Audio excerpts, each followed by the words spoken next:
Hi, I'm ChellyWood and this is my tiny sewing room where I make doll clothes sewing videos.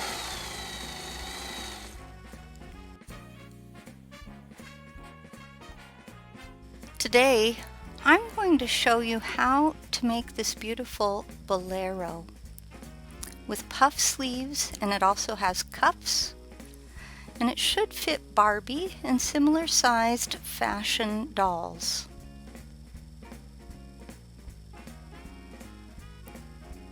Before we begin, please go to my website ChellyWood.com to download the free PDF sewing pattern. Use the pattern to cut out all the pieces shown here. Lay one bolero front on top of another, keeping right sides together if you're using fabric where it matters. Stitch around the neck, front closure and bottom. Do this for both bolero fronts. Clip your seams. I'm using Fisker's mini snips for this. If you'd like to get yourself a pair of these, I do have a link in the description area below. They're a favorite of mine. Next, let's work with the bolero's back pieces. Lay one back on top of another, again keeping those right sides together if you're using fabric where it matters. Stitch around the neck of the bolero back, just like you see here. Clip the neckline, being careful not to snip through your stitches. Okay, so of course this is sped up, but you want to go very slowly to make sure you do that accurately. Now that you've clipped the neck of the back, and you've clipped the seams on both fronts, let's invert them. I like to use a chopstick for this. If you don't own any chopsticks, but you'd like to own one, I've left a link to some in the description area below. Okay, we're going to invert using a chopstick, so you want to go gently. Give it a little twist as you insert it inside there, and it'll help you kind of poke out the corners, but you have to go gently. Once you've inverted your bolero pieces, give each piece a gentle press.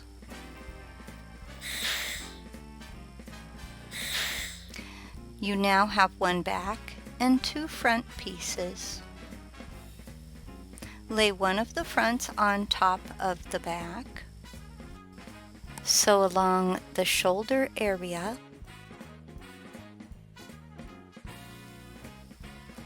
Lay the other front on top of the bolero's back.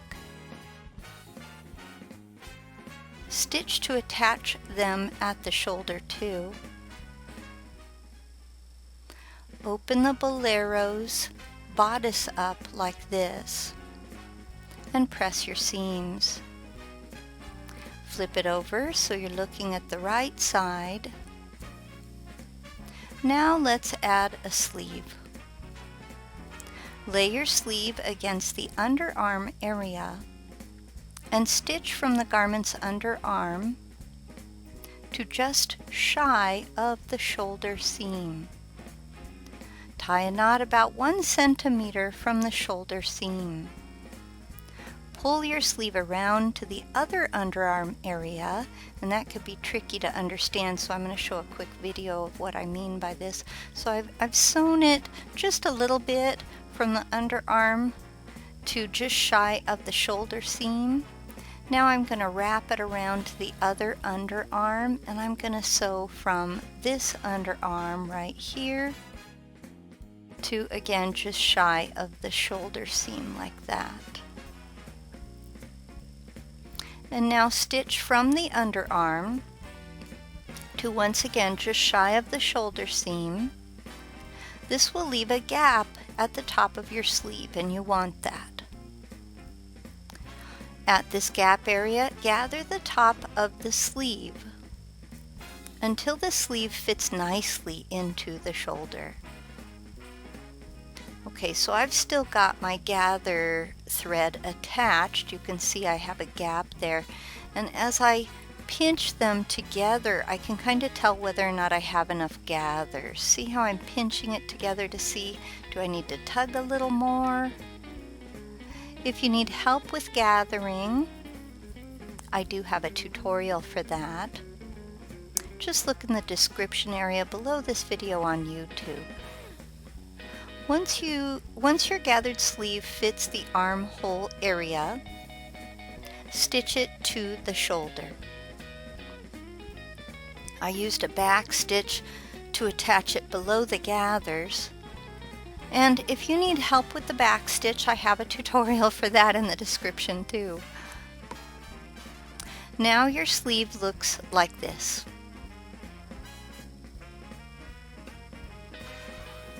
Gather the bottom of your sleeve.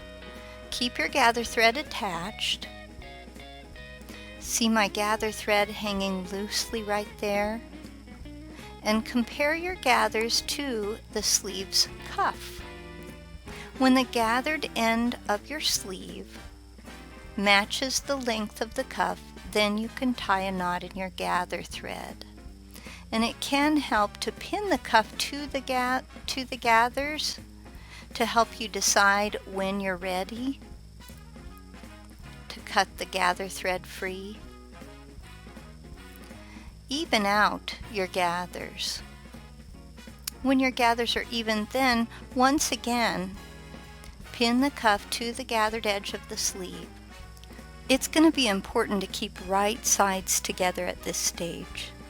Backstitch to attach the edge of the sleeve to the edge of the cuff, removing straight pins as you go. When you get to the end, tie a knot. And now your sleeve will look like this.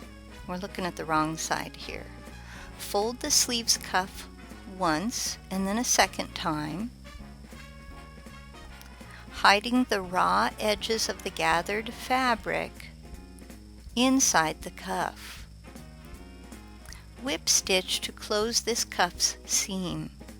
Keep the raw edges of fabric inside the cuff as you sew to the other side of the cuff. Now your sleeve and cuff will look like this, and again we're looking at the wrong side of the garment. Now that you've fully attached one of the Bolero sleeves, follow the same directions to attach the other sleeve. So you might need to back up the video a little bit.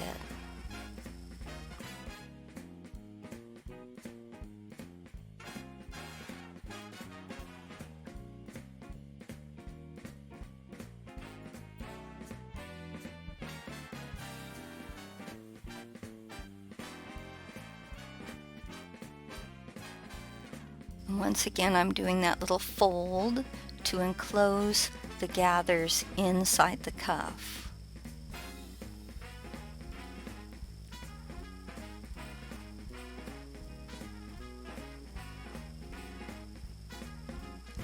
Now your Bolero will look like this. Clip the underarm seams. I'm using again those Fiskars Stitchers mini scissors for this. I use them all the time. They're so handy, and it really steps up your game if you're making doll clothes to help you be able to snip and clip those corners. Flip it over so you're looking at the right side. Okay, so here's the wrong side. Here's the right side. Fold one of your sleeves in half like you see me doing in this next little video clip.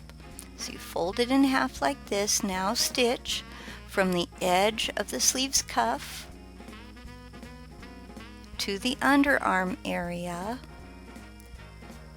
And then at the underarm, you need to do a little turn, but only make 2 or 3 stitches before you tie your knot. You don't want to go all the way to the bottom.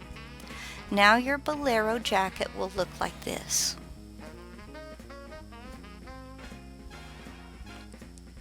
Fold the other sleeve in half. Okay, Okay, so I'm again looking at the wrong side. You can see I didn't quite finish that other side seam, and we want that. Okay, so we fold this sleeve in half, and once again stitch from cuff to underarm, and then 1 or 2 stitches along the side. You don't want a full side seam. Okay, so you can see this is a gap here, this is a gap here. Hold your bolero at the bottom of the back piece. Fold the raw edges of the back's fabric between the outer back fabric and the back's lining. So that's tricky to understand, so here's a video.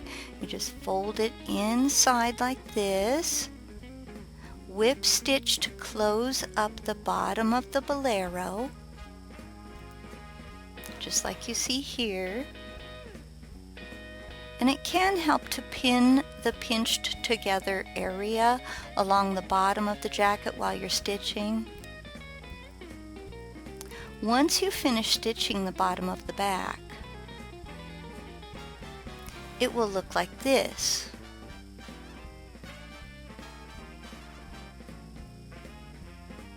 Clip the underarm area. Okay, I do a clip on one side, and then I do a clip on the other side, and then I go to the other arm and I do the same thing, one on one side, one on the other. Now finish stitching from where you left off to the bottom of the garment along both sides. Invert your jacket. Again, I use that chopstick. It's a helpful little tool. And I've got links to chopsticks if you don't own any. They're great for Barbie-sized clothes and dolls that are smaller. Now you're ready to try the bolero on a doll. For more free printable PDF sewing patterns for making doll clothes to fit dolls of many shapes and all different sizes, please remember to visit my website, ChellyWood.com.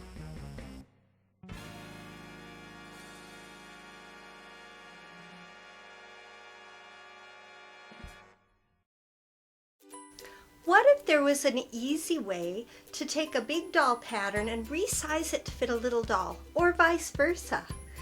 I'm ChellyWood, the doll clothing designer, and in my pattern alteration class, I'm going to share with you my resizing formula. But don't worry, you don't have to be really good at math to learn how to take a pattern you already own and make adjustments to that pattern so it will fit a different doll. And that's just one feature of pattern alterations. In my class, you'll also learn how to shorten and lengthen a pair of pants, and how to turn a pair of pants into shorts, or how to widen them at the waist, and even how to lengthen the inseam for taller dolls. We'll also learn how to adjust a skirt, making skirts that are more full or less full for a totally different look, and I'll show you how to create a gusset for a dress bodice, and how to design your own waistband for a skirt based on your doll's measurements. I'll walk you through the steps to several different pattern alterations, teaching you how to lengthen and shorten shirt sleeves, and how to make felt prototypes before you finalize your pattern. Regardless of the size or shape of the doll you enjoy sewing for, altering your patterns will help you turn your creative ideas for making original doll clothes into a variety of patterns for making shirts, pants, shorts, skirts, and dresses. I invite you to join me. We are going to have so much fun.